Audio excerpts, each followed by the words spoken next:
Thank you, Mr. President. We may now be seated.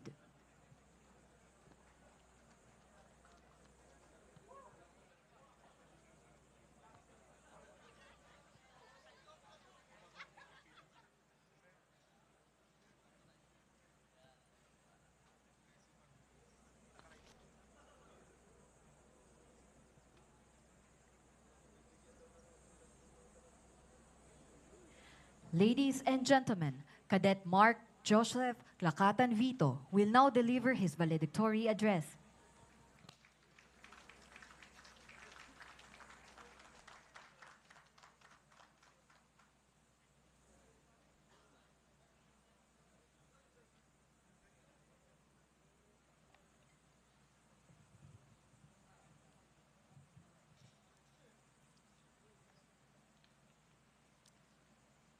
In life, you must find a purpose strong enough to keep you moving forward.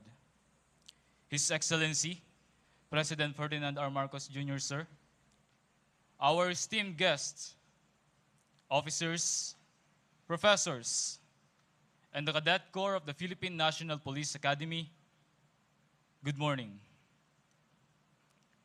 Bakit ka nga ba pumasok sa loob ng academy?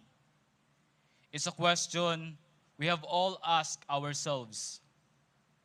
Alam mong mahirap. Alam mong masasaktan ka. Alam mong susubukin ka. Pero nagpatuloy ka pa rin. Some of us came here for our families. Some for a lifelong dream. Others to prove their worth. But above all, we came to serve. Para magserbisyo. Dahil kailangan ako ng bayan ko. And that reason was enough to endure the challenges, the silent cries, and the countless moments we nearly gave up. Because whenever we felt weak, we remembered who we are doing this for. Para kay nanay, para kay tatay, para sa bawat Pilipinong naghahanap ng hustisya at nananalig na may pulis na handang umagapay.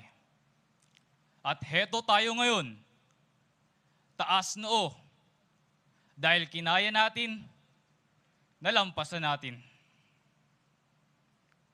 Years ago, I was chasing a different dream. I applied for a scholarship in Manila and failed. Financially struggling, I ran errands for my classmates just to survive. And on my birthday, I was forced out of my apartment. Walang-wala ako. Walang malapitan. I whispered, Lord, bakit naman ganito? And in that darkness, He showed me a single light, a PNPA advertisement. I applied, I failed. But I didn't stop. And now, I stand before you, not as someone lucky, but as someone who refused to stay down, someone who got up and fought for a spot in today's ceremony.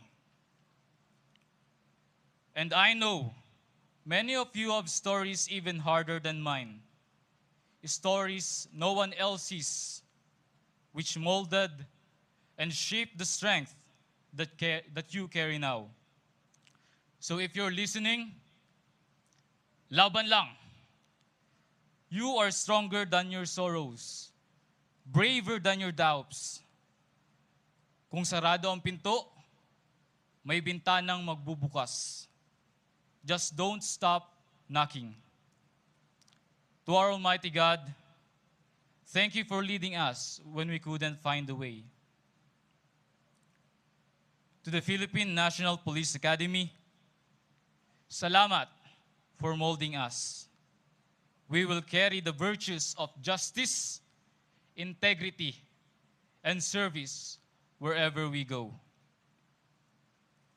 To His Excellency, President Ferdinand R. Marcos Jr., sir, thank you for your trust and for this opportunity. We will serve with dignity and dedication para sa bagong Pilipinas. To our families, especially to my nanay Arlene and tate Edwin, please stand to be recognized.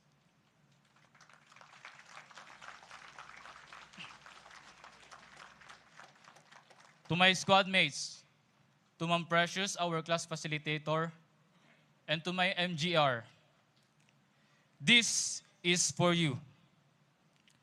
At sa lahat ng magulang na naririto, look at your children. Your sacrifices were never in vain. To my classmates, mga bok, we are no longer just cadets. We are now guardians of peace. Look at your parents' faces. See their joy. Let us protect those smiles by staying true to our oath and living lives that bring honor to our name and to the Academy. To our underclassmen, your time will come. For now, carry the torch with pride and honor the trust handed down to you. And to the Filipino people, you are the reason we are here. Buhay man ang kapalit, hinding-hindi namin kayo bibiguin. As we leave these gates, we do not just carry our ranks, we carry our purpose. Tayo ang sinag na magbibigay liwanag patungo sa kapayapaan. At tayo ang lawin na magtataguyod ng hustisya ng may tapang.